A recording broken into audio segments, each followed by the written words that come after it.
Todavía lo amo, dijo entre sollozos mientras me suplicaba que la llevara al hospital para ver a su ex. No grité. No discutí. Simplemente la llevé. Y después me fui.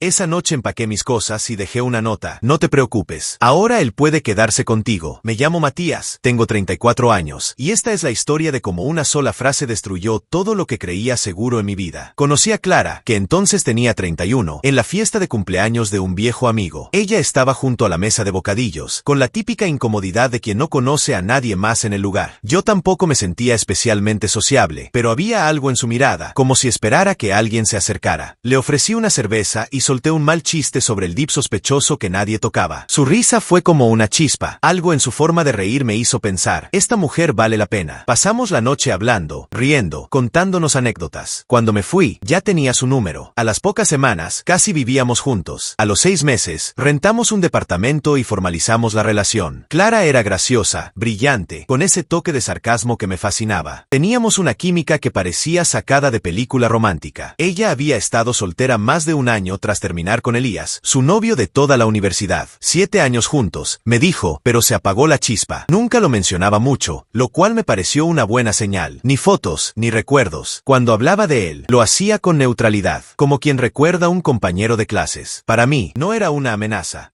A los 2 años, le propuse matrimonio. Se lo pedí en un picnic en el bosque, con su canción favorita sonando desde mi celular. Lloró, rió y me dijo que sí. Nos casamos 6 meses después, en una ceremonia pequeña, sencilla, con nuestras familias y amigos cercanos. Mis padres la adoraban. Los suyos me veían como alguien correcto, y eso ya era suficiente. La vida matrimonial empezó sin fricciones. Cocinábamos juntos, compartíamos maratones de series, hacíamos planes para el futuro. Yo me sentía afortunado, o eso pensaba. Hoy sé que hubo señales que decidí ignorar. Recuerdo una ocasión, ya con un año de casados, que salimos a una reunión con amigos del pasado de Clara, algunos de los cuales también conocieron a Elías. Cuando alguien lo mencionó de pasada, ella tensó los hombros. Su sonrisa se volvió rígida. No dije nada en ese momento, solo lo guardé en mi memoria. No quería ser el esposo paranoico. Después de todo, ella estaba conmigo.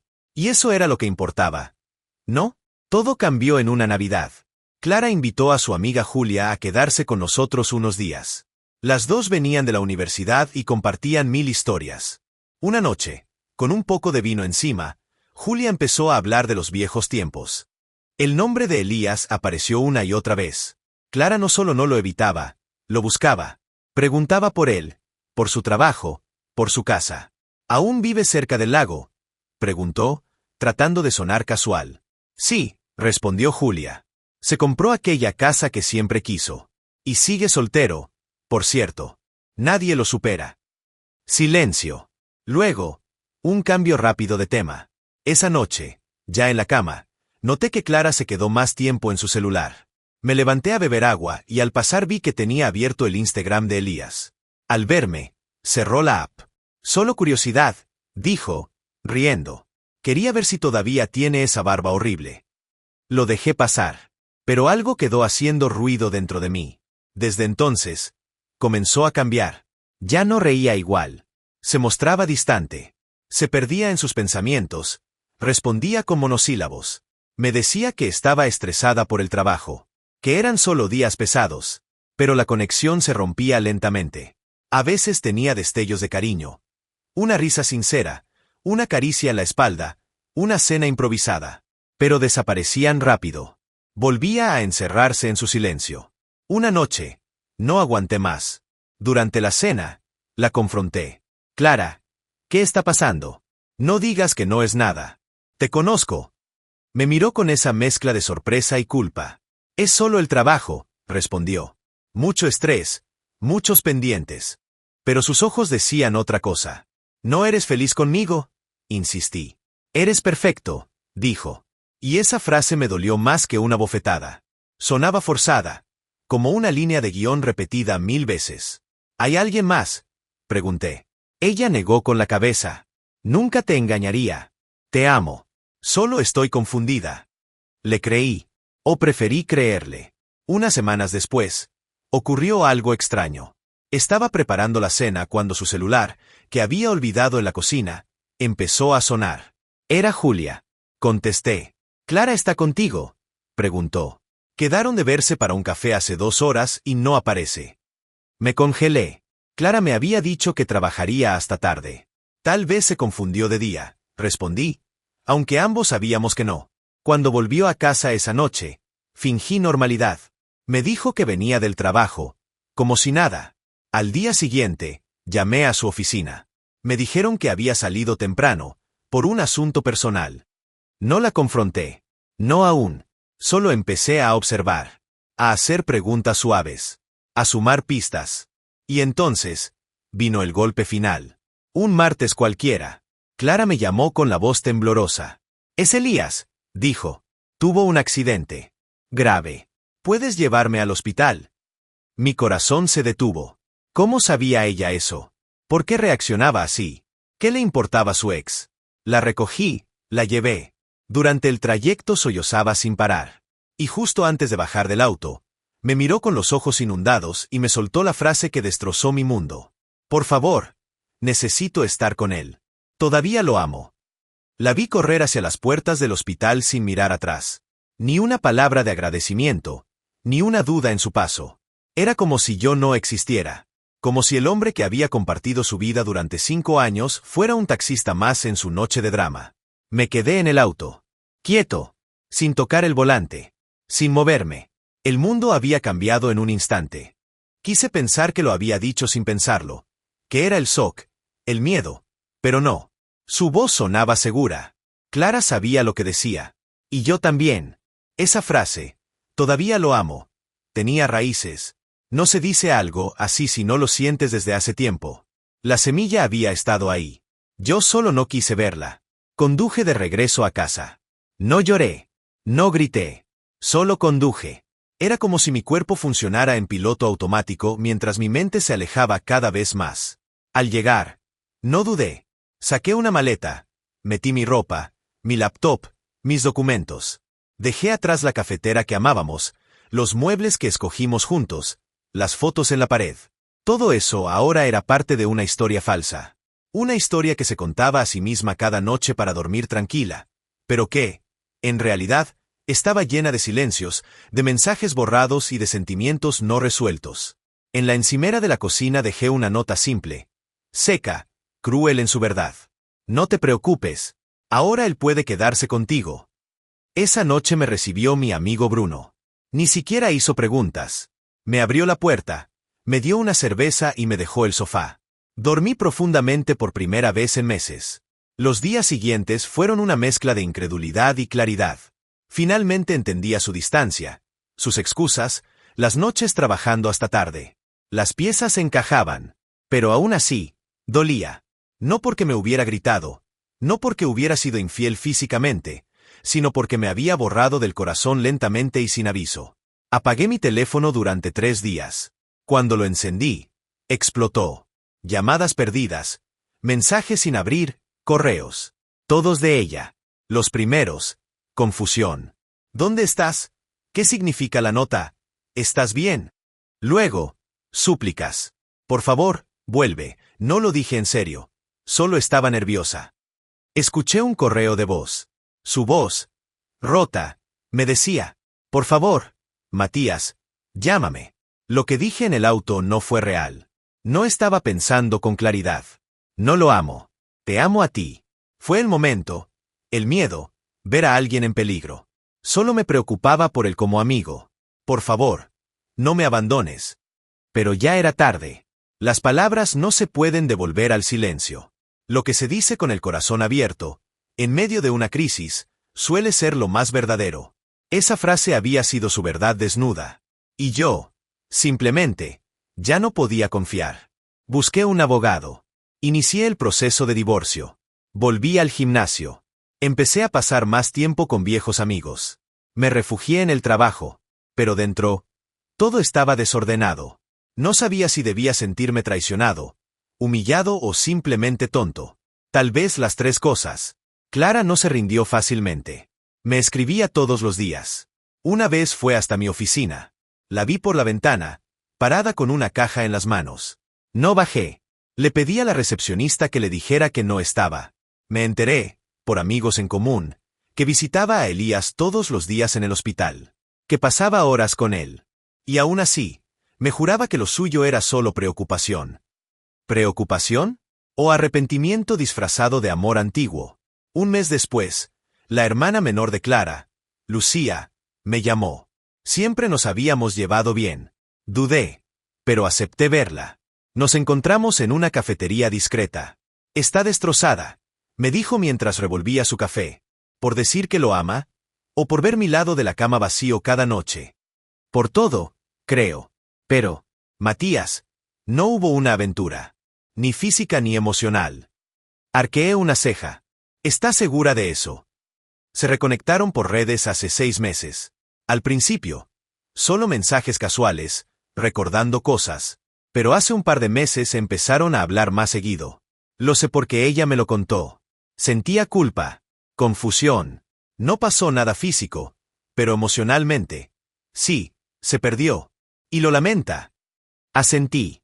Lo agradecí. Pero eso no cambiaba nada. Debió hablar conmigo.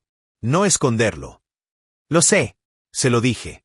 Pero creyó que era solo una etapa, que se le pasaría. Y luego ocurrió el accidente. Y todo salió de golpe. Lucía era sincera. Y me hizo ver una cosa. Clara había estado jugando con fuego, incluso si no pensaba quemarse. Pero yo no iba a quedarme con las cenizas. 3 meses después de dejar nuestra casa, accedí a ver a Clara. No porque quisiera una reconciliación, sino porque necesitábamos hablar sobre la división de bienes y los detalles del divorcio. Nos citamos en una cafetería neutral, lejos de nuestros lugares habituales. Cuando llegó, me impactó su aspecto. Más delgada, pálida, con ojeras marcadas. Se sentó con cautela frente a mí, como si supiera que cualquier palabra mal dicha podía romper lo poco que quedaba en pie. Gracias por venir, dijo con voz baja. No hay de qué. Es hora de resolver las cosas, respondí, sin emociones. Durante los primeros minutos, hablamos de cuentas, muebles, el contrato del departamento. Pero sabía que no era lo único que ella quería decir. ¿Eso es todo lo que quieres discutir?, me preguntó, con una leve esperanza en los ojos. Asentí. Sí. Presenté la demanda de divorcio. Mi abogado contactará al tuyo. Su rostro se descompuso. Las lágrimas no tardaron en asomar. Pero yo ya había llorado suficiente por los dos. Matías, por favor, no hagas esto. Podemos superarlo. Cometí un error. Lo sé. Pero te amo. No contesté enseguida. Solo la miré. Con ese vacío helado que te deja una traición que te revienta por dentro. Amarme, así se ama, corriendo hacia otro sin mirar atrás, diciendo que todavía lo amas como si yo no estuviera ahí. Estaba en shock. No pensaba con claridad. ¿O pensabas con demasiada claridad? A veces, en los momentos de crisis, se escapa la verdad. Sin filtros. Sin máscaras. Clara intentó tomar mi mano. La aparté. Bajó la mirada. Nunca fue un asunto físico, te lo juro. Solo hablábamos. Me sentía halagada. Nostálgica. Pero no lo amaba. No de verdad. Solo, extrañaba una versión de mí misma que creía perdida. No era él. Era lo que él representaba. ¿Y qué represento yo entonces? Una rutina. Un segundo lugar. Se quedó en silencio. Un silencio que gritaba más que cualquier palabra. El día del accidente, cuando me llamaron, sentí miedo. Elías fue una parte importante de mi pasado. No quería perderlo también. Pero no porque lo amara. No en ese sentido. Solo me sentí responsable. Me afectó ver su nombre asociado a un hospital. ¿Y lo visitaste todos los días por responsabilidad? Se estremeció.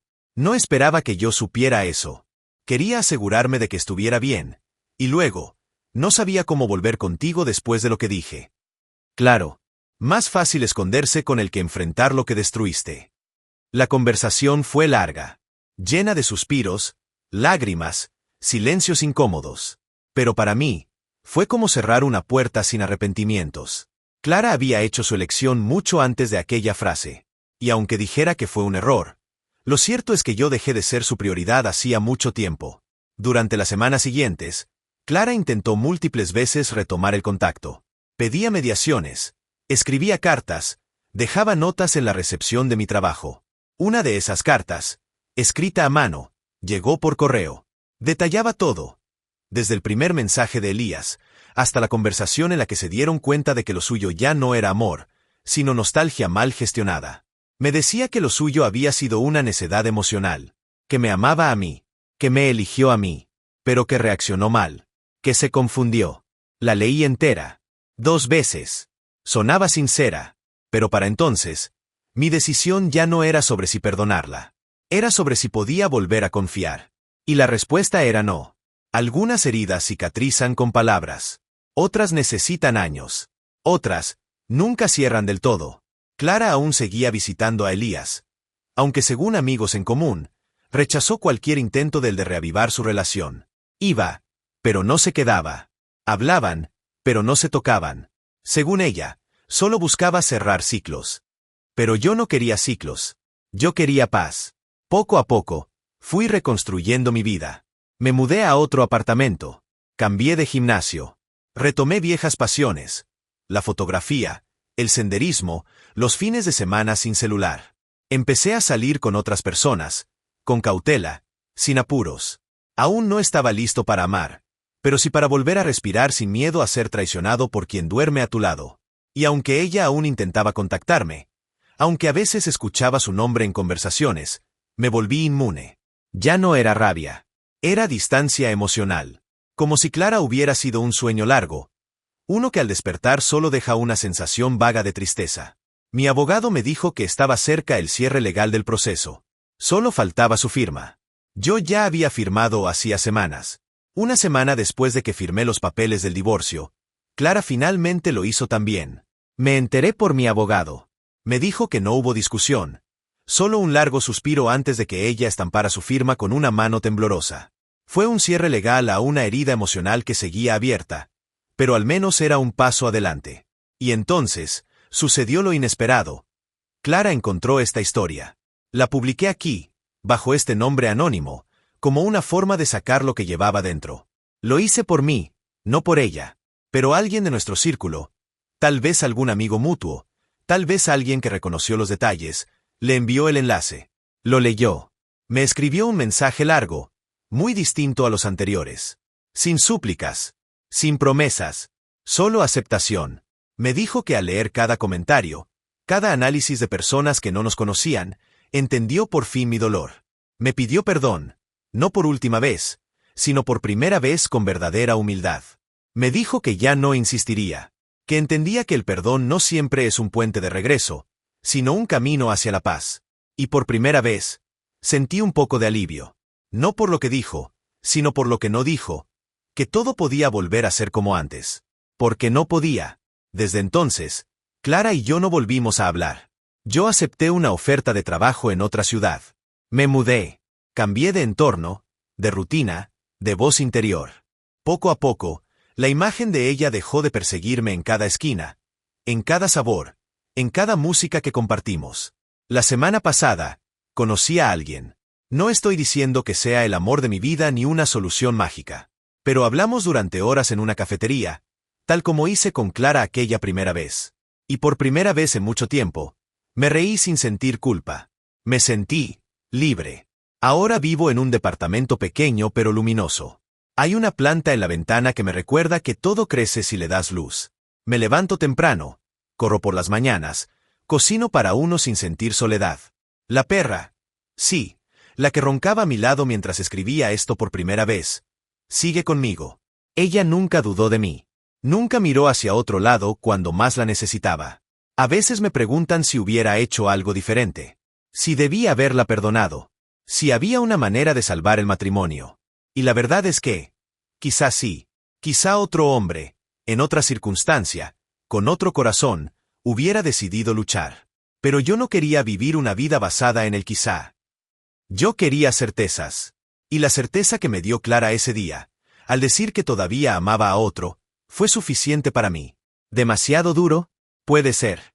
Pero también puede ser que en un mundo donde todo es relativo, aprender a decir basta también es una forma de amor. Amor propio. Y si tú, que estás escuchando esta historia, te encuentras en una situación similar, donde alguien que dice amarte muestra con acciones que tiene el corazón en otra parte, no te aferres a la nostalgia. Aférrate a ti, a tu paz, a tu dignidad, porque al final del día, mereces a alguien que, cuando escuche la palabra accidente, no corra hacia otra persona, sino hacia ti. Que, en medio de la crisis, no revele sentimientos ocultos por alguien más, sino los fortalezca contigo. Que no diga todavía lo amo por impulso, sino te elijo a ti por convicción.